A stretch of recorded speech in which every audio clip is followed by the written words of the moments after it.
Jadi kan banyak orang yang stuck sama masa lalunya gitu, gagal move on Kak.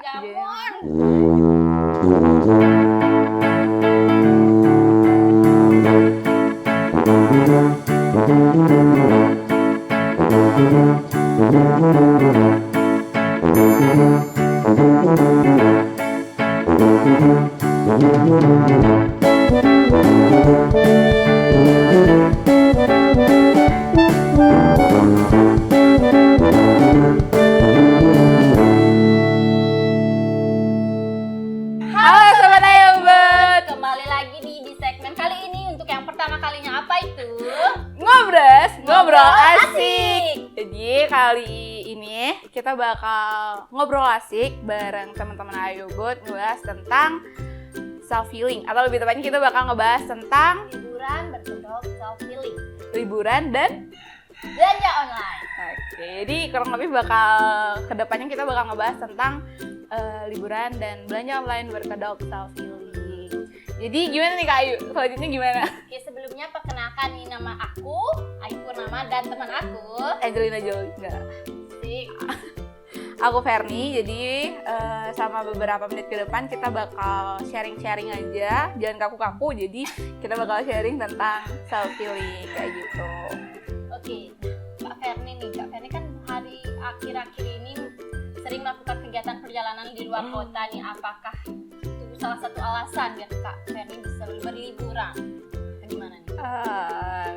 Kalau berpergian kemarin itu ya emang pure buat jalan-jalan aja. Jadi beda banget kalau ada yang bilang buat self healing, enggak. Jadi self healing dan jalan-jalan dalam definisi aku itu beda banget sih Kak. Gitu. Jadi menurut Kak Ferni nih, apa sih self healing menurut Kak Ferni? Self healing menurut aku ya, jadi kalau kita definisiin kaku gitu kan, self healing itu ya proses penyembuhan diri gitu, proses penyembuhan luka batin yang ada dalam tubuh kita gitu nggak sih, kayak kalau kita baca-baca di artikel gitu ya, kan lebih ke proses penyembuhan sih. Jadi kalau kayak topik kita tadi kan ngebahas tentang belanja online terus liburan berkedok self healing. Nah kalau kita self healingnya jalan-jalan terus, ya duitnya habis, kita pusing-pusing nyari uang lagi, ya kita perlu self healing lagi ujung-ujungnya. Gitu doang ya. Terus menurut aku ya self healing itu kayak beda banget ya sama jalan-jalan, apalagi keperluan untuk belanja online itu jauh banget sih ya kan. Kayak jadi kalau self healing menurut aku setelah banyak baca gitu kan, ya ada step-stepnya gitu, ada cara-caranya sendiri. Jadi kalau lebih ke belanja online, liburan itu jatuhnya kayak budaya atau hidup yang boros gak sih gitu. Nah, jadi menurut Kak Ferni, self healing itu adalah sebuah penyembuhan diri. Jadi gimana sih menurut Kak Ferni cara-cara yang Kak Ferni bilang tadi? Cara-cara kayak ini kan versi terbaik dari aku kalau mau ngelakuin self healing. Jadi biasanya paling me time gitu sih. Jadi ambil satu hari buat istirahat, buat menyembuhkan pikiran, buat refreshing pikiran. Paling ya rebahan seharian gitu kan, dari kegiatan yang bikin kita jenuh, dari kerjaan yang bikin kita muat. Paling kita ambil waktu satu hari untuk me time gitu, untuk waktu diri kita sendiri, untuk gak mikirin pekerjaan dan masalah yang terlibat sama orang lain. Kayak gitu sih biasanya pertama-tama kalau aku lakuin kalau lagi mau self healing gitu. Berarti aku setiap hari di self healingnya itu Bisa aja kan ya. Setiap malam juga kalau bisa dikatakan kita self healing gak sih? Bener banget. Ada lagi nggak sih Kak cara-cara lainnya? Cara yang lain ya, kalau menurut aku ada sih caranya ya. Kedua itu dengan berdamai sama masa lalu gitu. Jadi kan banyak orang yang stuck sama masa lalunya gitu, gagal move on Kak. Jadi kayak mereka stuck sama masa lalunya, mereka terlalu mendalami kalau mereka ada di masa lalu, mereka terlibat terlalu serius dengan masalah-masa lalu, padahal dia bergerak hari ini gitu, dia ada di kehidupan hari ini. Terus dia lebih banyak mikirin masalah yang kemarin, padahal yang kemarin tuh bisa aja ya udah jalanin aja hari ini, itu masalah kemarin dan nggak usah terlalu dipikirin gitu. Kita ambil hikmah positifnya aja dari kejadian kemarin, terus terus yang negatif-negatif kita buang gitu. Kan kalau ngomongnya enak banget, tapi kadang kalau kita jalanin yang kayak gitu, kita pikirin yang positif-positifnya aja, mungkin aja hari ini lebih baik dari kemarin gitu. Anjay. Jadi masa kini itu ada untuk masa sekarang dan memaknai masa depan gitu jadinya. Aduh.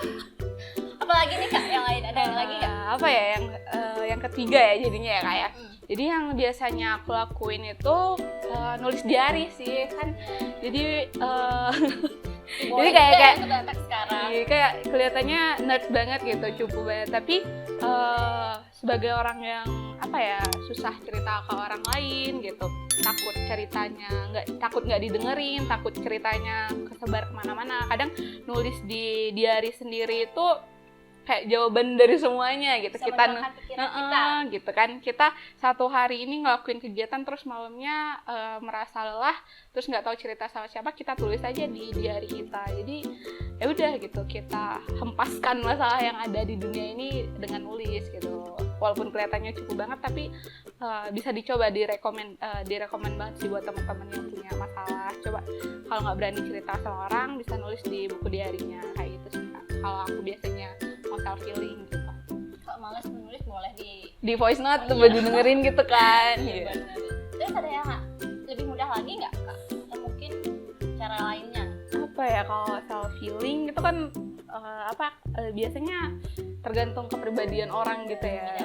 Beda orang iya gitu kan.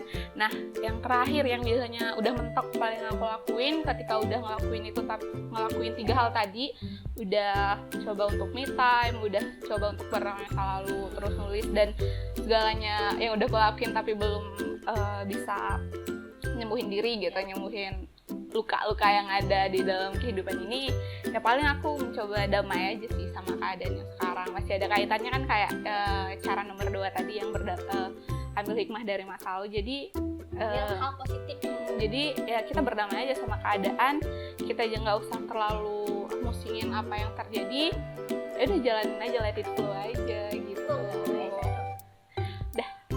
Itu sih yang biasanya aku lakuin kalau lagi self healing. Tapi kadang-kadang itu kalau lagi gimana ya, kalau lagi bener-bener nggak bisa ambil libur, lagi padat-padatnya, ya biasanya kita meditasi gitu loh Kak. Kayu pernah nggak sih meditasi? Meditasi boleh dengan cara kayak mengambil posisi yang nyaman, yang sederhana, kayak mengambil posisi yang nyaman, terus kita menghirup udara, mengambil aura-aura positif di sekitar kita, terus coba untuk memaksimalkan pikiran positif. Gimana sih cara nyamennya? Kayak ya udah kita tarik nafas biar tenang, biar nggak crowded, kayak mengambil nafas dalam-dalam gitu ya. Dalam-dalam, jangan lupa dihembusin, ntar kalau nggak keterusan sampai meninggal. TBL. Terus gimana lagi Kak? Ya udah, biasanya ya 4 cara itu. Terus biasanya juga kalau benar-benar emang nggak bisa, ya meditasi di tempat gitu dengan ambil posisi yang nyaman, terus tarik nafas, atur nafas gitu. Terus mencoba cari jalan keluar dari permasalahan yang ada gitu. Itu aja sih yang biasanya aku lakuin Kayu gitu. Tapi kalau kita ngomongin self healing gitu ya, tadi kan kita ngebahas tentang apa sih tadi, liburan, terus lebih ke belanja online yang kadang bikin kita boros gitu loh Kak. Nah, menurut aku itu lebih kayak ke self reward gitu loh Kak. Jadi penghargaan buat diri sendiri ketika udah ngejalanin hari-hari yang panjang, hari-hari yang berat, pekerjaan yang banyak, masalah kehidupan yang belibet banget gitu kan. Jadi menurut aku itu self reward gitu. Kalau menurut Kayu gimana sih kayak self reward gitu? Setiap orang pasti punya atau mendefinisikan self reward itu berbeda-beda ya Kak. Kalau menurut aku sih self reward itu kayak memberikan penghargaan. Misalkan kalau nggak membeli barang-barang yang aku inginkan dari dulu nih, aku bisa memperawatkan diri aku sendiri, kayak maskeran dari dulu badan aku. Jadi lebih ke kayak tadi sama ya, jadi kayak me time gitu ya. Jadi kurang lebih menurut Kayu, jadi self reward dan self healing itu sama gitu, atau 11-12 gitu. 11-12. Jadi kalau menurut aku juga sih self reward itu lebih kayak saya sih penghargaan buat diri sendiri. Udah jalanin banyak rintangan gitu di kehidupan, ya udah kita kasih waktu buat diri sendiri, beri penghargaan karena udah berhasil sampai di titik ini. Itu aja sih. Apalagi Jangan sampai boros juga iya, ya, kalau terlalu terlena. Ya kalau sampai terlena buat belanja online terus, ya jatuhnya ntar perlu self healing lagi, terus circle-nya bakal kayak gitu lagi nggak sih Kai? Udah.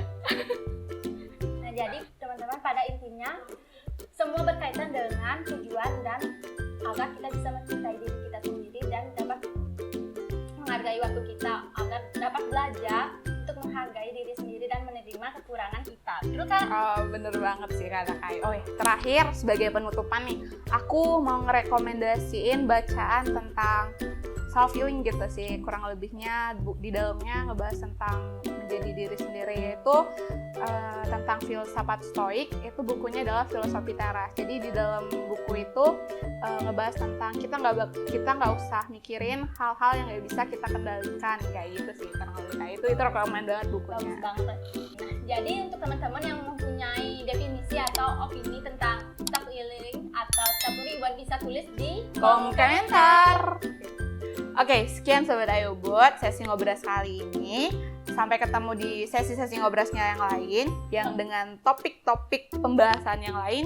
Dan tentunya lebih menarik. Oke, stay tune.